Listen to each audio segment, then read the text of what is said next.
Welcome to our weekly updates. And this week, I've invited Eva, aka Sandra Edwards, to join me.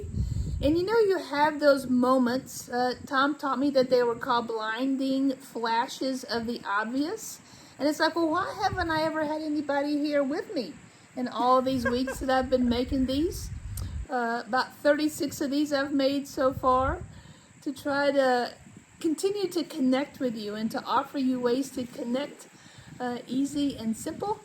And so I've invited Sandra here to talk Kids Connection. And that just came about because we were in a pandemic making videos. Exactly.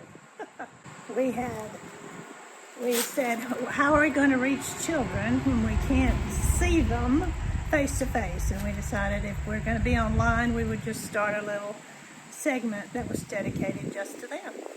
So, What were some of those favorite segments that you enjoyed making the most? we had a series called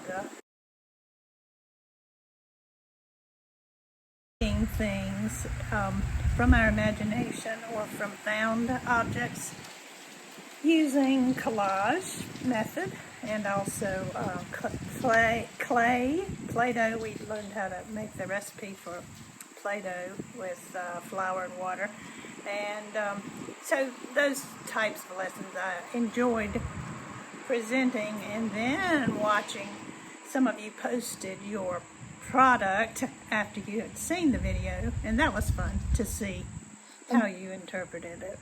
I know when we did Holy Vessels, which was the one based on sea glass, and we talked about sea glass was a broken vessel that literally had been made into some gorgeous item.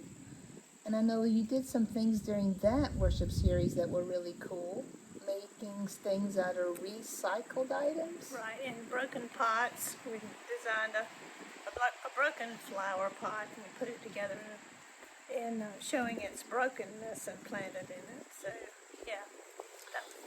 And when we start talking God in the midst of us, what's always intriguing to me is often the adults, they enjoyed the kids connection part as much or more than the sermon. And I try not to be jealous of that.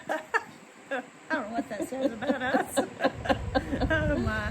Why do you think as adults we stop being creative? Or we stop doing those projects where we make stuff? I think we are too much into our head and don't let our heart help us with the creation of something. Or we're too busy and don't make time for it. So I think the creativity is there in all of us, but we do have to make time for it. It does not just come along. My art teacher said creativity is all around us, and if you don't grab it when it comes by, it's going to go to somebody else.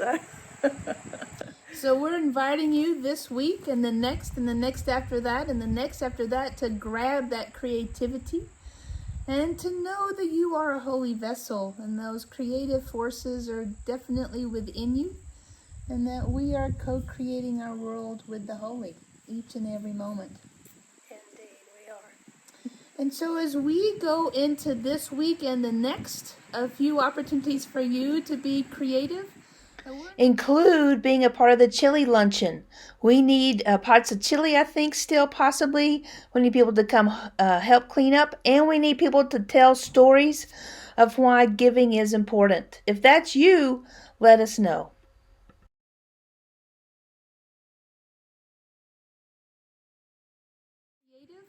We're in a worship series called God's Doors Are Open to All. And those God's Doors exhibit that you see right now on the screen behind us, they're in a variety of colors. And what we're going to begin to do this week is what happens when we reorient the doors, or we move red on the other side of green, or we put them in a different order. How does the message change? And is the message still full of God's holiness? Well, we think it is. And so that's where we're going this week in worship. So I invite you to come here out into this gorgeous area where the leaves are turning red and yellow and orange, or they're crunching under our feet, to come enjoy this amazing October fall weather with us. And then know on October 31st again that we're going to invite Annie to chant here. She has put us on her fall tour, and that's just going to be a wonderful time. Come bring your s'more, your hot dog, roast something, bring your chair, and come enjoy amazing music. What else do I need to remember to put on this video? I think that's it. I'm excited about the Halloween celebration with Annie to chant. You've heard Annie a few times? Mm-hmm. What is it about her music that draws you in or attracts you? Well, it usually has a message. She's good with the ballad, and I like her lower voice range. Is appealing to me. Mm-hmm. So October 31st, make sure you circle it on your calendars. We're still receiving harm reduction items, hygiene products, in the list that's going across the screen right now, so know that we're still collecting that. And last but not least, Sandra and I just had a fantastic conversation about becoming a Peace Village church. Our intent right now is August of 2022 is to host the first Peace Village of the High Country, which is specifically for our children. We're going to start out ages 8 and 9 as a group and 10 and 11 as a group. And our hope is for 40 children of diverse backgrounds, as much as we can get diversity here in the High Country, to come. And there's 4 main tracks: media literacy, connection with nature, meditation practices, ways to calm yourself and to connect to that inner divine. And then the last one is we use those 3 things to then be able to do conflict resolution. And if that intrigues you at all, I hope that you will be in touch with us or offer us your support of prayer, of intention, of just rah, whatever that looks like for you, as we attempt to become a Peace Village church in 2022. Until next week, we bid you adieu and say peace and blessings be with you. See you next week. See ya.